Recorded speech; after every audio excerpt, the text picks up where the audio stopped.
Salamlar, vaxtınız xeyir olsun. Mən Adgözəl Lakşin, insan psixologiyası metodisti. Belə bir deyim var. Deyilir, rayon yerində yaşayırsansa şəhərin mərkəzindən heç bir iş yerinə gedə bilmirsən, başını qoy, yat, öl. İnsanların əksəriyyəti indiki dövrdə müsbətə doğru, belə giz-giz TikTokda, platformalarda və ya digər sosial platformalarda video çəkilişlər çəkib canını açmaq yox. Məsələn, bəzi qadınlar var, yemək videoları çəkir, paylaşır. Bu da YouTube-dan bir qazanc, yaxud kişi xeyirxahlıq olsun, oğlanlar və idman sahəsindən videoroliklər hazırlayır. Bir digər başı girilən yerdən normal olaraq kiçik bir büdcə çıxartmaq.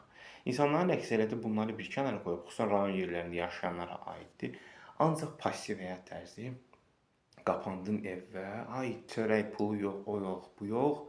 Bir də baxdın ki, evləndiyin arvadını qoydu səni, qaçdı ki, kül sənin başına ki, maddi imkanın yox idi, getdin, sən də bataqlıqdaydın, bunu da bataqlığa salmaq.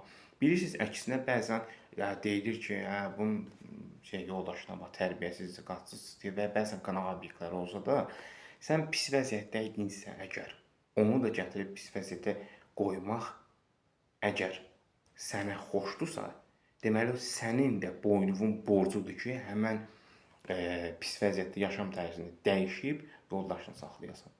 Və insanların heç biri heç zaman